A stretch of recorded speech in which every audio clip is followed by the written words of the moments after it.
Olá! Nesse vídeo eu vou comparar a simbologia, as representações arquetípicas associadas às abelhas ao óleo essencial de alecrim do campo, que é um óleo essencial brasileiro maravilhoso que eu quero apresentar para vocês. Como sempre aqui no canal já tem o vídeo das abelhas, vai lá assistir todos os detalhes, mas aqui vou ressaltar alguns deles. As abelhas, elas são vistas como símbolo da própria vida, da força da deusa na natureza. Porque, claro, as abelhas são responsáveis pela nossa existência praticamente, por quase tudo que a gente come ou tudo que a gente come. Porque sem abelha não tem polinização, sem polinização não tem flor, sem flor não tem fruto, não tem vegetal, não tem nada. Então, a abelha, ela é esse símbolo de fertilidade, esse símbolo de abundância, esse símbolo do feminino, porque, claro, nas abelhas que são sociais, que fazem colmeias, tudo gira em torno da abelha rainha. A abelha rainha vai ser aquela que coloca os ovos, a abelha rainha vai ser aquela pela qual toda a colmeia vive. Então, a abelha também é um símbolo de uma sociedade que se une por um bem comum, que está sempre fazendo o que é certo. As abelhas são seres inteligentíssimos, são seres que se comunicam por feromônios, por sinais químicos, portanto, por danças que elas fazem em comunidade. Por essas danças, elas dizem onde está o alimento, se tem perigo perto, onde está a água. Elas se dividem nessa sociedade, cada uma tem ali um papel certinho. Uma vai buscar alimento, outra vai cuidar dos bebês, outra vai cuidar da abelha rainha, outra vai fazer a geleia real, outra vai fazer o mel, outra vai fazer com o acero que se chama pão da abelha, que elas também se alimentam. E principalmente enquanto elas fazem tudo isso, elas vão polinizando o mundo de vida. Elas, porque o zangão é um inútil. Se você tem alguma dúvida, assiste o vídeo que tá aqui, que você vai saber. O macho não faz nada, gente. Ele só serve para reproduzir com a abelha rainha. Dizem que ele faz uma certa proteção da colmeia, mas coitado não tem nem ferrão, gente. Só a abelha fêmea, operária, que tem ferrão, a abelha guardiã. Então, a abelha é uma força do feminino, é uma força da deusa. E é claro que isso não passou despercebido pelas culturas, né, mais diversas do nosso planeta. Nós temos representações muito antigas de deusas ligadas a abelhas. Por exemplo, havia uma divindade no Mediterrâneo feminina que é conhecida como deusa abelha. Se sabe muito pouco sobre ela, mas ela era adorada por todo o Mediterrâneo. Ela tinha algumas características de abelha e também características de serpente, que é outro animal que é muito ligado ao feminino. Na ilha de Creta nós vemos essa divindade e nós vemos um grupo de sacerdotisas que eram chamadas de abelhas, que eram as princesas que cuidavam dessa deusa ou dessa rainha abelha. Nós temos em um dos assentamentos humanos mais antigos do planeta, que é Çatalhöyük, na Anatólia, também é uma divindade que é uma deusa abelha. Nós temos no Egito a abelha como símbolo do Baixo Egito, da fertilidade que vem daquela região, como símbolo também da deusa Neith, como sendo as lágrimas de Ra, ou seja, do deus Sol, aquela que vai trazer um alimento, que é o mel, né?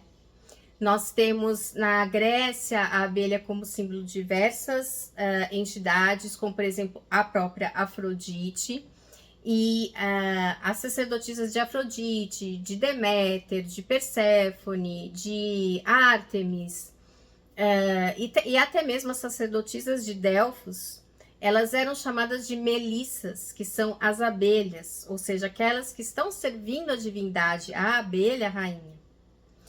E além de todo esse significado do alimento, da fertilidade, do feminino, do nascimento no mundo, as abelhas também, quer dizer, o mel das abelhas, né? Ele foi ligado muitas vezes ao alimento que era dado aos deuses.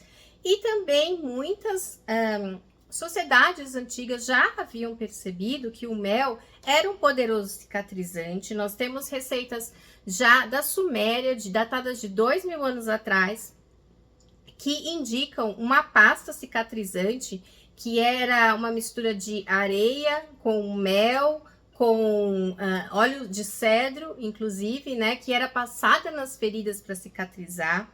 Então, no Egito também isso era conhecido, e o próprio mel era utilizado no embalsamamento, né, das múmias, o que ligava também o mel a essa questão de trazer a vida novamente, né, essa questão do renascimento em outra vida.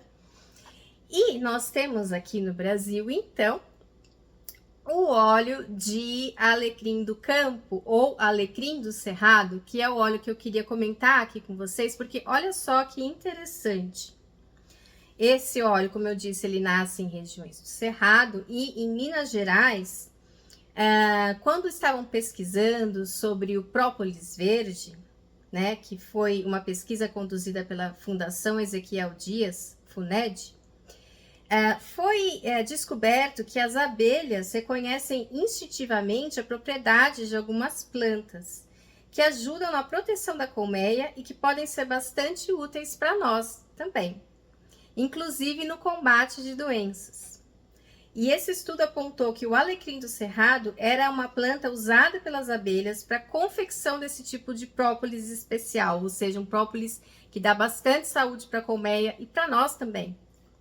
A análise confirmou pesquisas japonesas que já mostravam que as resinas de própolis verde têm baixo teor de flavonoides e alto teor de terpenoides, ou seja, ação anti-inflamatória. O alecrim do campo, ele é também conhecido como vassoura ou vassourinha em Minas Gerais, porque essa planta era utilizada como uma espécie de vassourinha para varrer os fornos, porque ela tem um cheiro muito gostoso, então ela era utilizada para limpar fornos. E adivinha, ela é uma espécie que tem um aroma de mel. É uma delícia o alecrim do campo, o óleo essencial de alecrim do campo. Ele realmente tem um cheirinho de mel ali no fundo. E a melhor época para se colher o alecrim do campo e fazer a destilação é justamente a época da floração, ou seja, tem tudo a ver com a abelha, que é aquela que visita as flores, né? Então, esse óleo essencial de alecrim do campo ou de alecrim do cerrado, ele tem muitas similaridades com a ideia simbólica e também com a realidade das abelhas. O alecrim do campo é uma planta muito vigorosa, que se regenera com muita facilidade, o que também tem a ver com as abelhas, que estão sempre ali protegendo a colmeia, protegendo suas crias, protegendo a rainha, né?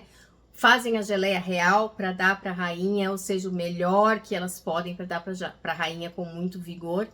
E fabricam própolis, né, que tem todas essas qualidades anti-inflamatórias, e o próprio mel, que também tem essas qualidades anti-inflamatórias. O alecrim do cerrado, ele também tem um poder regenerador para a pele muito importante, principalmente para a pele madura, o que tem muito a ver com a questão dessa nutrição da abelha real com a geleia real, né? Então ele é antioxidante, anti-inflamatório e regenerador. Em termos emocionais, nós podemos dizer que ele é um calmante leve, e em termos vibracionais, ele vai trazer essa ideia de regeneração. Ele tem esse cheiro de mel, esse aroma de mel que traz para nós a ideia de vida, porque no nosso inconsciente coletivo, a abelha é vida, é a deusa que traz a vida. Então esse aroma de mel vai trazer essa sensação de regeneração dentro de nós, de saber que a gente pode renascer, que a gente pode construir, que a gente pode ser mais, que a gente pode florir nessa vida. Espero que vocês tenham gostado desse vídeo. Recomendo que vocês conheçam esse óleo essencial brasileiro, que é excelente. Vamos dar valor para os óleos essenciais que nós produzimos aqui. Até mais!